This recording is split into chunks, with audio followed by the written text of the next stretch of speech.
Meus irmãos, a graça e a paz a todos, uma boa tarde a cada um de vocês. E hoje nós estamos aqui mais uma vez, gravando mais uma mensagem em relação à nossa série, a Heroínas da Fé. E hoje eu quero falar com vocês sobre mais uma mulher, mais uma serva de Deus, a qual ele teve grande relação, teve grande proeminência, teve grande crescimento em relação ao requisito de fazer a vontade do Senhor e de realizar a obra do Senhor de uma maneira muito gloriosa.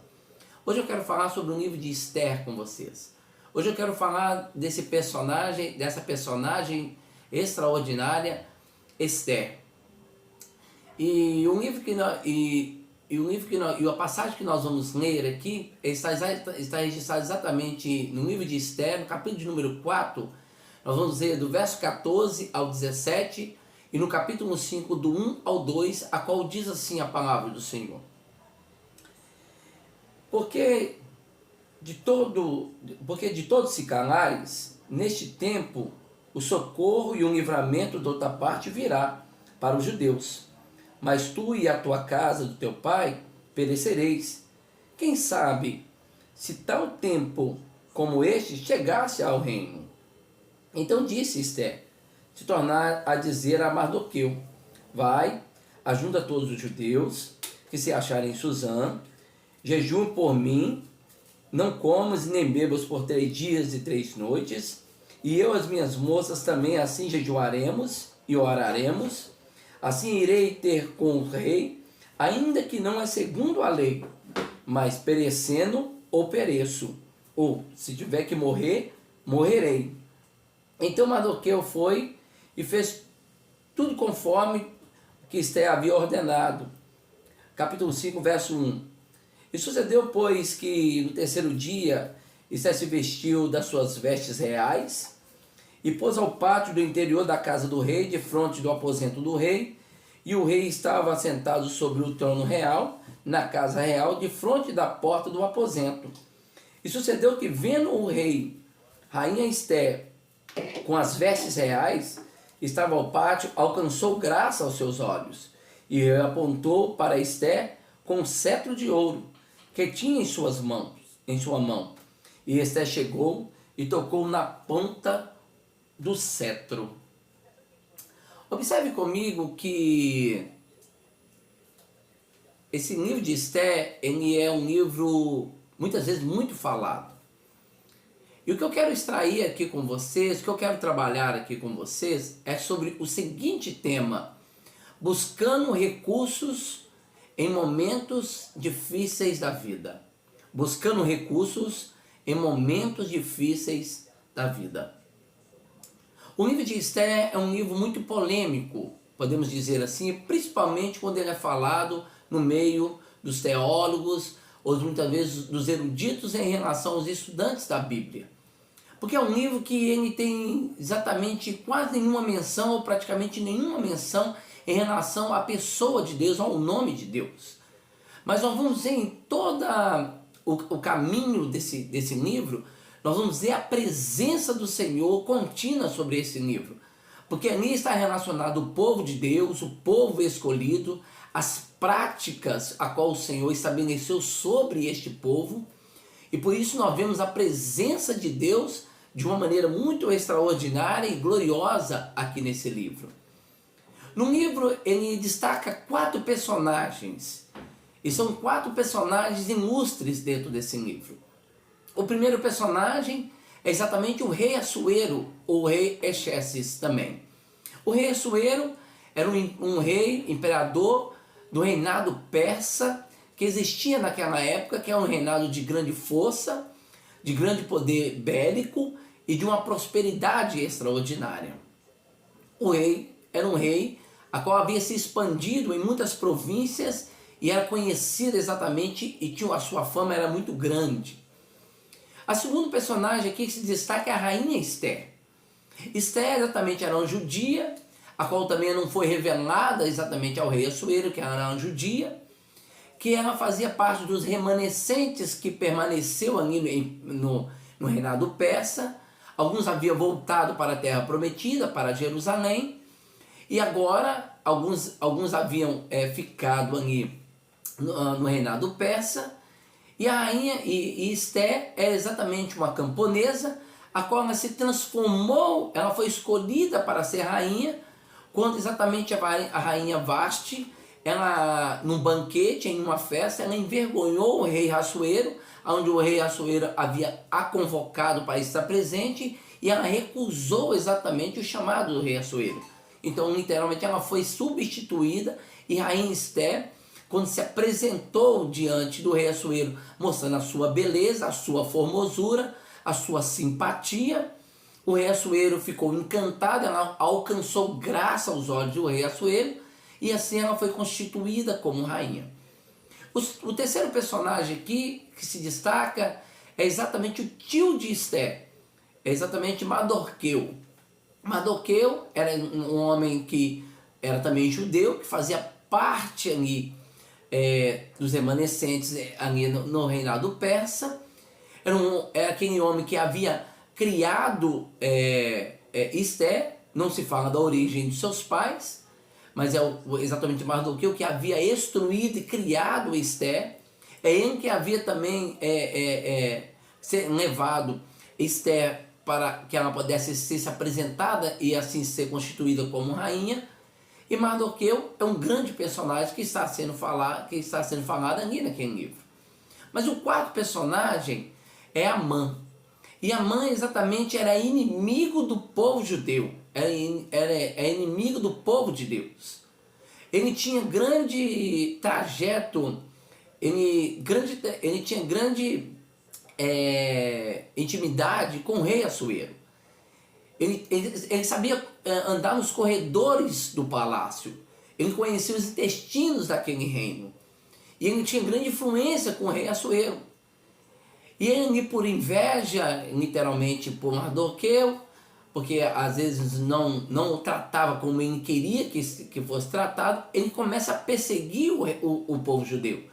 E ele convence o rei Assuero a levantar um edito, uma lei, para que todos os judeus que faziam parte tanto de Suzã e tanto do Império Persa, das províncias, poderia ser enforcado e o povo pudesse ser disseminado daquele reino.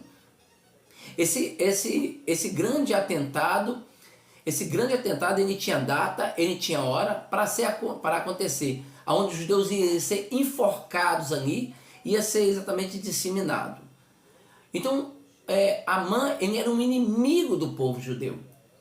Mardoqueu agora, ele fica sabendo dessa trama de Amã. E agora vai viver um grande dilema. Um grande dilema vai se destacar aqui. Quando Mardoqueu ele fica sabendo dessa ação contra o povo judeu, que esse edito, essa lei havia sido revogada, havia sido colocada, ele se preocupou muito. Houve uma grande preocupação de Mardoqueu, porque a lei que foi, esse edito que foi levantado pelo rei Assuero, nem o próprio rei Assuero ele poderia interferir. Porque se ele esse contra essa lei, ele poderia ser um rei que poderia ser envergonhado pelo seu povo. Nem ele poderia revogar essa lei. Então havia exatamente uma grande preocupação de Mardoqueu. Então Mardoqueu agora ele toma a decisão e vai até Esté. E Esté exatamente ela passa a saber dessa trama de Amã. Ela passa a saber da articulação que Amã estava contra o seu povo. E é nesse detalhe aqui, meus irmãos, que nós vamos aprender alguns princípios com Esté. Agora Esté está vivendo um momento de grande sofrimento, um momento de grande dilema, um momento de grandes lutas e provações na sua vida. Onde o seu povo, onde a sua geração, onde a sua perpetuação estava para ser disseminada. E ele vai nos ensinar aqui alguns princípios para nós, como nós podemos vencer, ou como nós podemos passar, melhor dizendo, pelas provações da vida, pelos sofrimentos da vida, pelas tribulações da vida. Então, quando Mardoqueu ele comunica a Esté a grande trama de Amã. Mardoqueu, ele chega para Esther no capítulo, no verso 14, e aqui ele vai dizer uma coisa aqui que nos traz o primeiro ponto desses princípios, a qual vai dizer assim, no verso 14, porque todos que se calares neste tempo, o socorro livrará de outra parte e virá para os judeus. Aqui a primeira coisa que você vê é a certeza de Naamã em um Deus vivo. Melhor dizendo, é a certeza de Mardoqueu em um Deus vivo. Mas ele vai fazer uma pronúncia aqui para Esther. Ele vai dizer assim: quem sabe de tal tempo como este chegasse ao reino, a este reino. Em miúdas palavras, o que Mardoqueu está falando com Esther? Quem sabe, Esther, se você chegou, rainha, exatamente para esse propósito, para livrar o povo de Deus das garras de Amã. Quem sabe, Esther?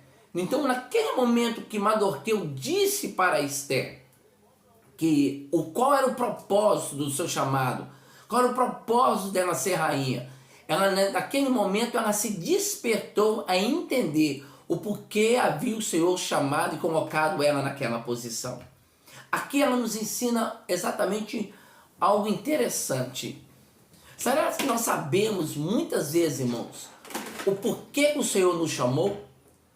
Será que nós sabemos qual o propósito do Senhor para a nossa vida? Será que nós sabemos o porquê que o Senhor nos convocou? Qual é o grande dilema? Será que nós sabemos? Quando nós vamos para Atos capítulo 9, no verso de número 9, nós vamos ver ali exatamente sobre a convenção de Saulo, a convenção do apóstolo Paulo. Na convenção do apóstolo Paulo, o apóstolo Paulo ele vai encontrar com o Senhor vai se revelar a ele, e no verso 15 ali, o Senhor deixa exatamente uma descrição qual seria o propósito do apóstolo Paulo. O propósito do apóstolo Paulo, no verso 15, ele iria sofrer pelo seu nome, ele seria um vaso escolhido, e ele seria o porta-voz de Cristo para os gentios. Ele sabia o porquê o Senhor havia chamado. Ele sabia o propósito que o Senhor havia chamado. Quando nós vamos para Romanos capítulo 8, no verso de número 28, e eu cito muito isso porque é um dos versículos que eu mais amo dentro da Bíblia, ele vai dizer: sabemos que todas as coisas cooperam para os que amam a Deus e que são chamados segundo o seu propósito. Porque tinha um propósito de Deus chamar a Paulo. E Paulo foi um dos grandes bandeirantes do evangelho para os gentios. Sabe por quê, meu irmão? Porque Paulo tinha uma convicção, por que o Senhor havia chamado. Paulo sabia no seu coração, ele sabia dentro das entrelinhas da sua vida o porquê o Senhor o chamou, o porquê o Senhor o convocou. O seu coração ardia, o seu coração era fervoroso, porque ele sabia do seu chamado. Quando nós vamos para 2 Timóteo capítulo 4, verso 7, verso 6 e 7, vai dizer assim: eu já estou sendo oferecido por libação, e o tempo da minha chegada já é próximo. Combati um bom combate, acabei a carreira e guardei a fé. Paulo aqui não tem medo de morrer, meus irmãos. Paulo sabia da sua partida, ele sabia que a oferta que ele estava fazendo ali era uma oferta sacrificial, mas era uma oferta ao Senhor. E ele sabia que ele havia combatido um bom combate, ele tinha sido um soldado de Cristo, ele sabia que a carreira proposta que ele teve, que o Senhor chamou, ele havia cumprido, e agora aquilo que restava no seu coração era a sua fé.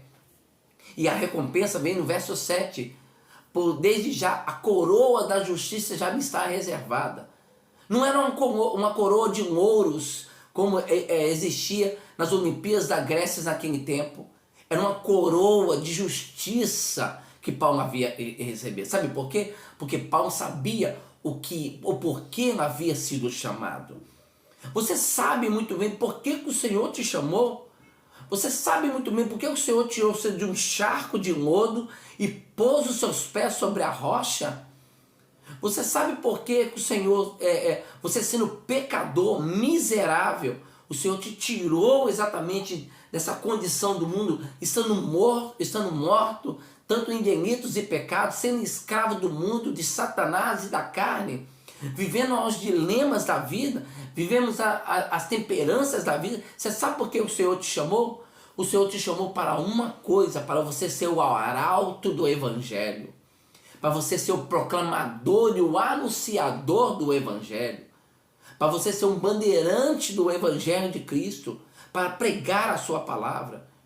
O Senhor não te chamou, meu querido, para você ser rico e muitas vezes ser milionário, ou ter uma grande performance diante dos homens e testemunhar sobre isso, não.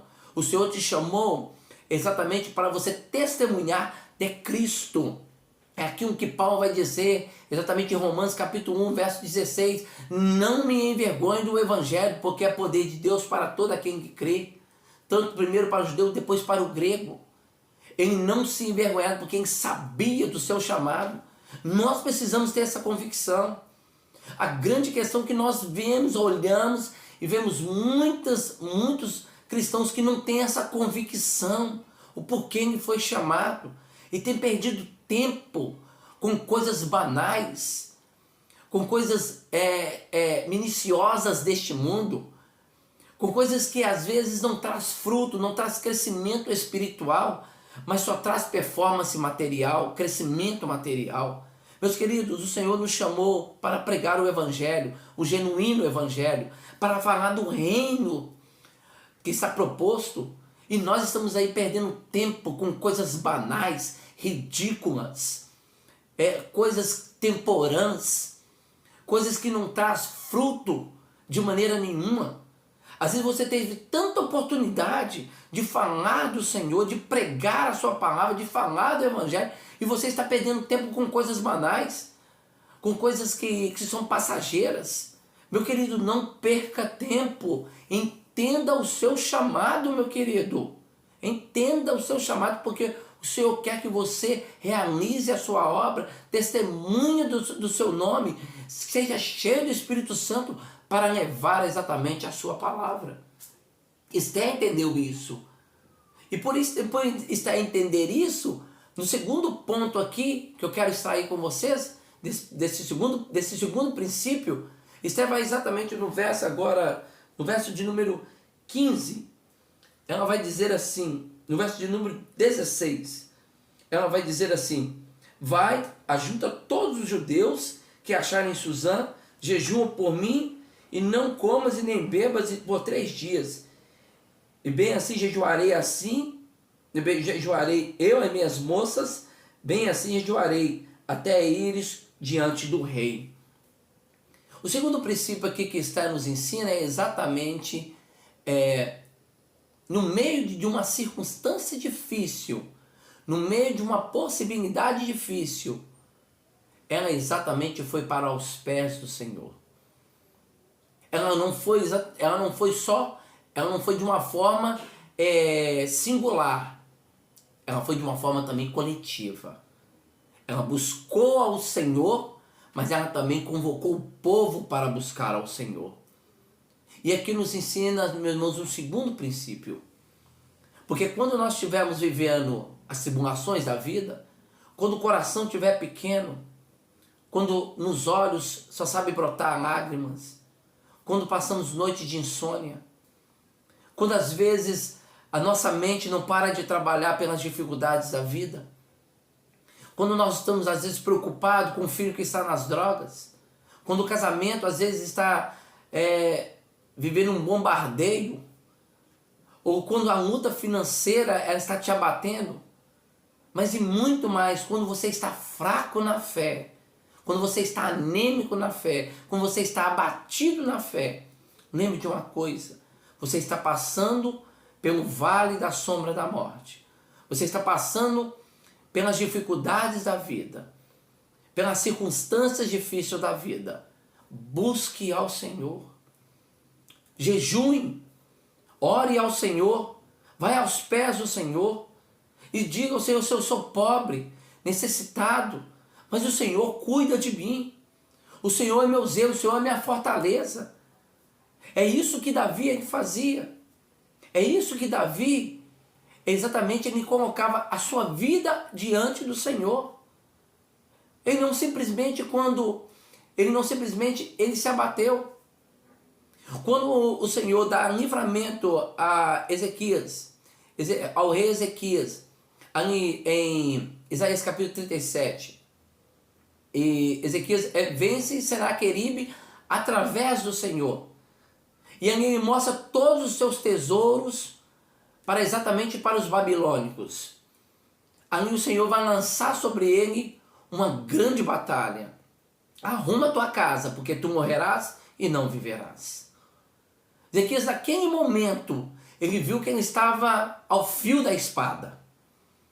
Era a morte, a destruição era iminente sobre a sua vida. O que Ezequias faz? Ele vira o seu rosto para a parede e ora ao Senhor. Ali ele rasga o seu coração. Ele pede ao Senhor. Pede ao Senhor misericórdia. Mostra a sua condição de pecador. Uma condição deplorável. Aqui o apóstolo Paulo vai dizer assim: fiel é a palavra, digna de toda aceitação, que Jesus Cristo veio ao mundo para salvar pecadores, a qual deles eu sou principal. Ele era o principal dos pecadores. Sabe por quê, meus irmãos? Porque ele estava aos pés do Senhor. E naquele momento que Ezequias coloca a sua demanda diante do Senhor, coloca a sua súplica diante do Senhor, o Senhor lhe dá livramento, acrescenta 15 anos a mais a ele. Por quê? Porque no momento difícil, ele rasgou o seu coração, ele colocou a sua vida no altar do Senhor. Nós às vezes queremos resolver as circunstâncias difíceis pelas nossas habilidades. Meus queridos, eu quero te dizer, o seu diploma não serve para nada. A sua intelectualidade não serve para nada. A sua performance, a sua posição social não serve para nada. A sua riqueza nessa hora não serve para nada. Para nada. Você vai perecer. Mas quando nós vamos para os pés do Senhor como Maria, meus irmãos, quando nós vamos diante do Senhor, quando nós oramos ao Senhor, quando nós jejuamos ao Senhor, quando nós vamos buscar o Senhor na sua palavra, o Senhor ele se torna o nosso porto seguro, ele nos dá a direção segura. Nós caminhamos exatamente em um caminho que nós não nos perdemos, mas encontramos sempre o refúgio, porque o Senhor é a nossa fortaleza. Meus queridos, pare às vezes de querer vencer as batalhas que você não pode vencer. Pare de querer vencer as provações que você não pode vencer. Porque acha que é um grande homem de Deus, acha que é uma grande mulher de Deus. Esther, ela teve uma mentalidade diferente. Ela sabia que precisava do Senhor. E nós precisamos entender esse princípio de buscar o Senhor nos momentos difíceis. Mas o terceiro princípio aqui eu quero destacar, também no verso 16, a qual vai dizer assim, continuando o versículo: irei ter com o rei, ainda que não é segundo a lei, e que possa perecendo, irei perecer. Porque se eu for para morrer, então que eu morra. Por que Esther vai dizer isso? E porque Esther naquela hora ela estava jejuando para qual propósito? Presta atenção, meus irmãos. Existia uma lei, que era uma lei persa, que qualquer aquele que chegasse diante do rei, que não fosse convidado, quando ele chegasse à porta para conversar com o rei, para estar diante do rei, ele era disseminado. Ele era morto automaticamente ali naquele lugar. Alguns historiadores, arqueólogos e eruditos dizem que o rei ali ele tinha alguns soldados com machados. E aqueles machados ali, quando alguém entrasse sem o mandado do rei, sem a convocação do rei, diante do rei, eles tinham ordem de matar a pessoa naquele momento. Então observe o que Esther está vivendo. Olha o coração de Esther naquela hora. Mas Esther era a rainha, irmão Júnior. Esther tinha uma grande posição naquele reinado. Esther tinha uma intimidade absurda com o rei Assuero. Mas a lei era para todos. Ela não poderia comparecer. Ainda ela fala, tem 30 dias que eu não compareço diante do rei. Ela não poderia comparecer, pois a lei é para todos. Não importa N, não importa ciclano, não importa nenhuma posição, era para todos a lei. Mas Esther naquela hora, ela orou ao Senhor. Mas observa uma coisa aqui, que no meio de tanta situação, ela fala uma coisa, ainda que eu morra, morrerei por isso. E Esther naquele momento vai diante do rei. Ela toma uma decisão. Ela sabe o que é isso aqui, meus irmãos? Nesse terceiro princípio, ela não tinha sua vida como preciosa. Para Esther, a sua vida pertencia ao Senhor. Para Esther, a única coisa que estava em primeiro lugar, como primazia na sua vida, era fazer a vontade de Deus. Para que o Senhor pudesse dar livramento ao seu povo. Para que o Senhor pudesse preservar a casa do seu pai. Era o único propósito que tinha. Ela não colocou sua vida como preciosa. Em Atos dos Apóstolos, capítulo de número 20, verso 24, o apóstolo Paulo vai dizer assim, mas em nada tenho na minha vida por preciosa, contanto que cumpra com alegria a minha carreira e o ministério que recebi do Senhor Jesus, para dar testemunho do Evangelho e da graça de Deus. A mesma mentalidade que o apóstolo Paulo tinha é a mesma mentalidade que Esther tinha, é a mesma mentalidade que o apóstolo Paulo tinha. Ele não tinha uma vida como preciosa. Ele não estava preocupado com a sua. Ele sabia que o que vinha em primeiro lugar era a vontade do Senhor. Primeira coisa que é como diz a palavra do Senhor, primeiro vem o reino e a sua justiça, porque as outras coisas nós confiaremos em o Senhor acrescentar. Porque em primeiro lugar vem o Senhor. O grande cristão é que nós estamos colocando em primeiro lugar a nossa vida. A nossa vida nós temos colocado como grande algo precioso.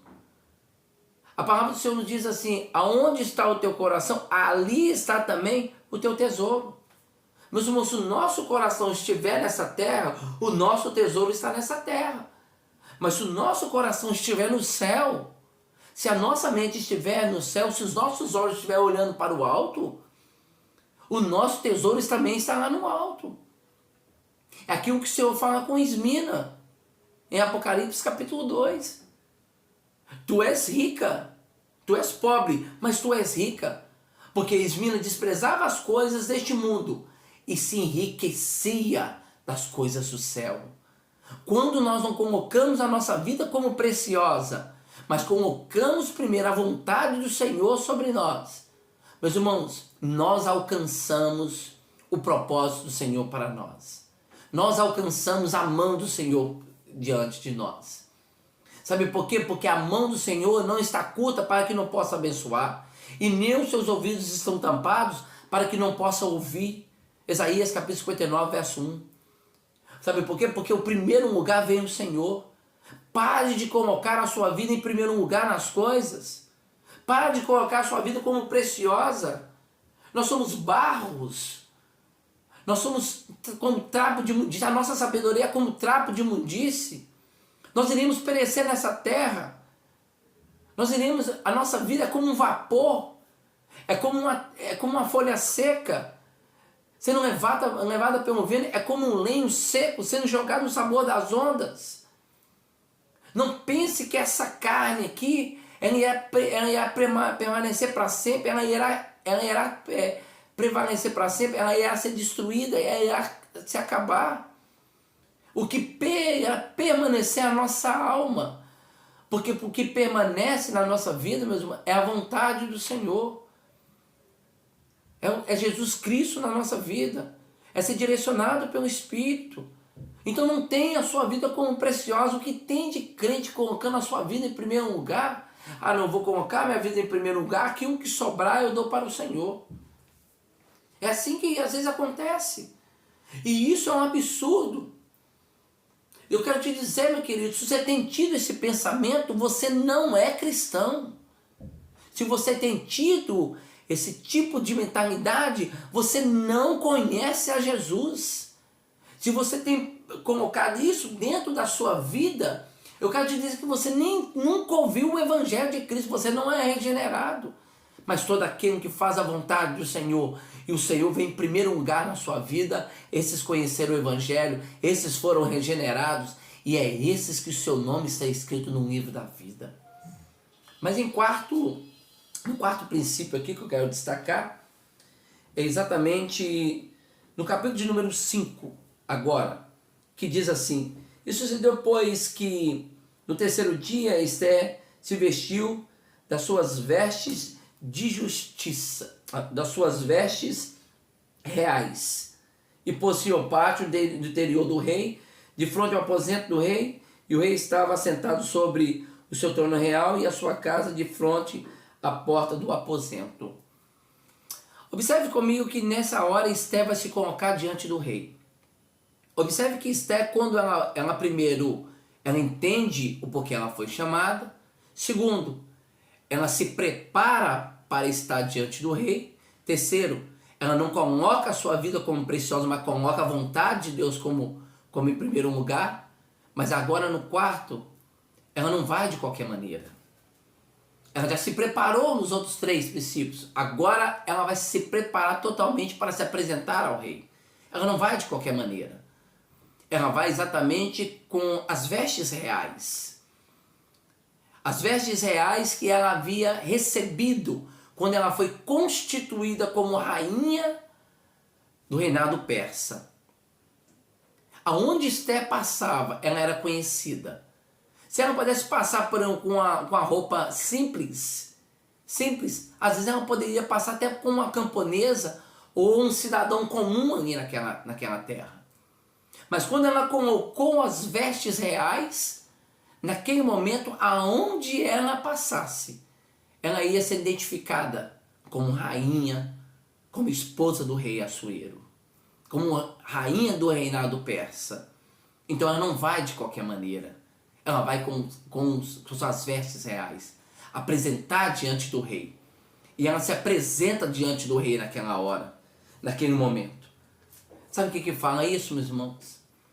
Ela sabendo que ela poderia ser disseminada, ela sabendo que poderia ser morta ali naquele momento, mas ela não vai de qualquer maneira. Ela vai com as vestes reais. Meus irmãos, nós somos pecadores. Somos homens pecadores. Se nós nos apresentarmos diante de Deus de qualquer maneira, nós podemos ser disseminados. Nós podemos ser mortos.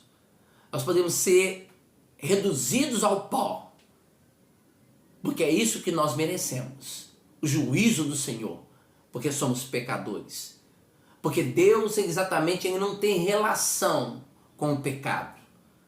Porque todos pecaram e todos destituídos foram da glória de Deus. Romanos capítulo 3, verso 23.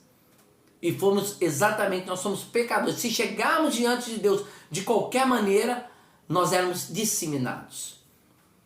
Mas eu quero te dizer, meus irmãos, que nós precisamos entender que nós fomos exatamente vestidos da justiça de Cristo. Nós fomos revestidos da justiça de Cristo. Pense comigo, se Jesus Cristo havia morrido, Jesus Cristo ele foi até a cruz do Calvário.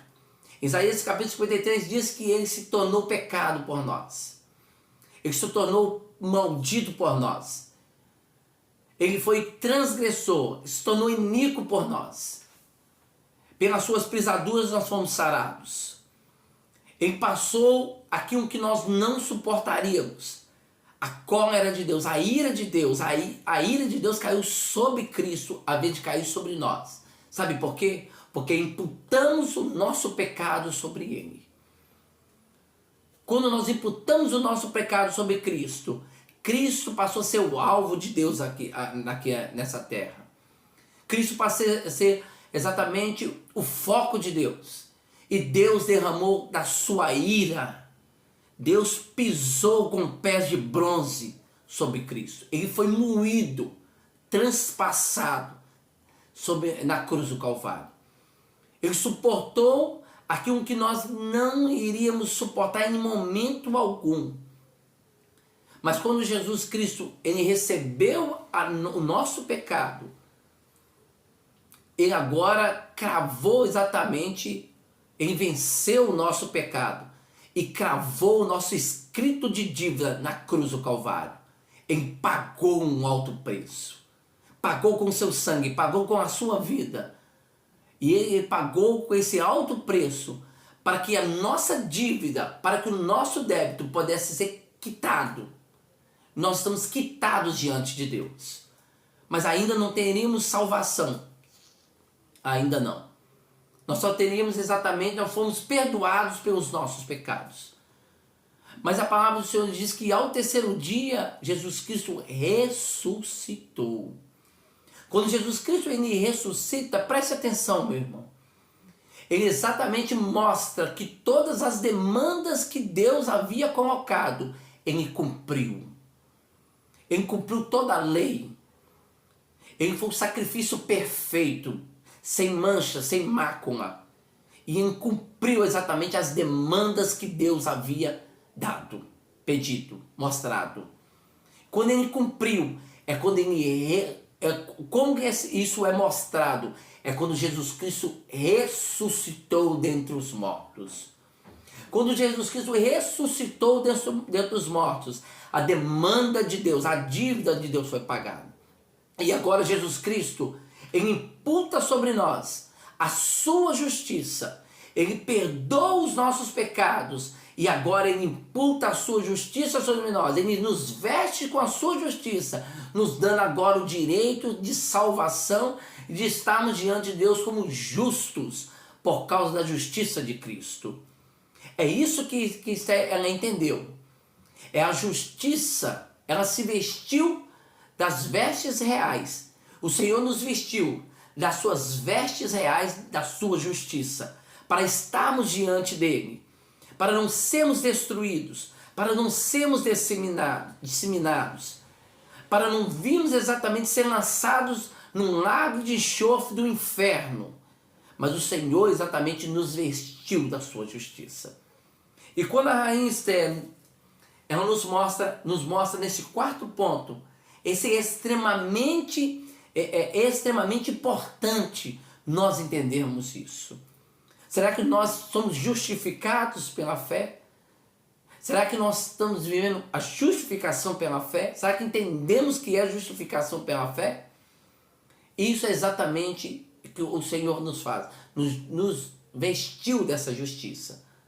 Mas no verso de número 2, o Senhor vai dizer assim: sucedeu que vendo o rei, a rainha Esther, que estava no pátio, alcançou graça aos seus olhos. No momento que o rei viu a Esther com a sua beleza, com a sua formosura, nela estava exatamente as vestes reais de rainha. É a posição que ela estava. O rei Assuero, naquela hora, ela achou graça aos olhos dela. Meus irmãos, quando Deus olha para nós e vê em nós vestidos da justiça de Cristo, nós somos alcançados pela graça. A palavra graça é favor imerecido. É algo que nós não merecíamos, mas Ele nos deu. Efésios capítulo 2, verso 8 vai dizer: pela graça sois salvos, por meio da fé. Isso não vem de vós, é dom de Deus, não vem das obras, para que ninguém se glorie. Em nós, exatamente, nós alcançamos graça diante de Deus, nós somos alcançados pela graça de Deus, através da justiça de Cristo que nos vestiu. O Senhor nos dará aquilo que nós não merecíamos. O Senhor nos dará salvação. E nós precisamos de graça, meus irmãos. Nós precisamos de graça para respirar. Nós precisamos de graça para trabalhar. Nós precisamos de graça para pegar uma vassoura, para varrer uma casa. Nós precisamos de graça para vestir uma meia, para vestir um tênis. Nós precisamos de graça, meus irmãos, exatamente para caminhar. Precisamos de graça para tudo nessa vida. Porque nós precisamos entender que nós fomos agraciados pelo Senhor, alcançada, a salvação foi alcançada pela graça de Deus, porque Ele não nos deu aquilo que nós merecíamos. Ele nos deu aquilo que nós não merecíamos. Ele nos alcançou, é a salvação, é através da justiça de Cristo. Mas olha comigo aqui, exatamente nesse quinto ponto. No quarto ponto, ela alcançou a graça. Mas uma coisa eu quero deixar aqui. Quantos de nós não temos entendido isso? Quantos de nós não temos compreendido a justificação pela fé? São doutrinas preliminares, meus irmãos. São doutrinas importantes. A doutrina da justificação, a doutrina da graça de Deus. E nós temos, às vezes, observado que não temos entendido isso. Porque, às vezes, nós estamos tão preocupados nós estamos tão distraídos com o pragmatismo e com o docetismo que tem se... o liberalismo que tem se influenciado as igrejas evangélicas de hoje, que nós não entendemos as doutrinas. Essas doutrinas são importantes para nós entendermos a salvação. Ser exatamente justificados pela fé e alcançados pela graça, porque é a salvação que Cristo nos deu. Nós precisamos compreender isso. Em outro ponto, eu quero tratar sobre essas doutrinas aqui, sobre as doutrinas da santificação, da justificação, doutrina da graça, doutrina da imputação. Eu quero tratar sobre isso, porque é importante nós compreendermos isso. Mas finalizando no quinto ponto aqui, no quinto princípio, vai dizer assim, e o rei apontou para Esther com um cetro de ouro que tinha nas suas mãos, e ele chegou e tocou na ponta do cetro. Mas no momento que o rei Assuero, ele levantou aquele cetro, naquele momento, o rei Assuero, naquele ponto, ela foi alcançado pela misericórdia. No momento da misericórdia que foi estendida.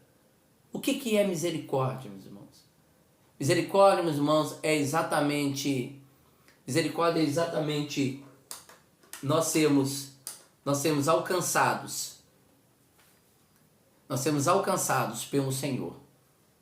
Misericórdia, meus irmãos, é quando o Senhor, Ele não nos dá aquilo que merecemos.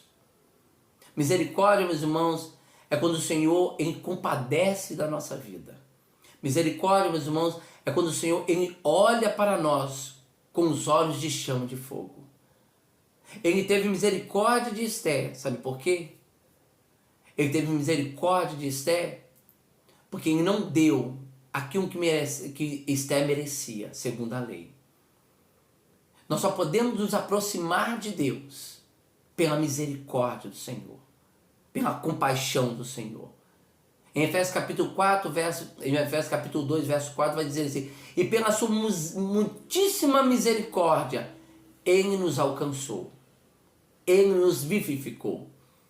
Pela misericórdia de Deus, nós podemos nos achegar diante do Senhor e não recebermos aquilo que nós merecemos.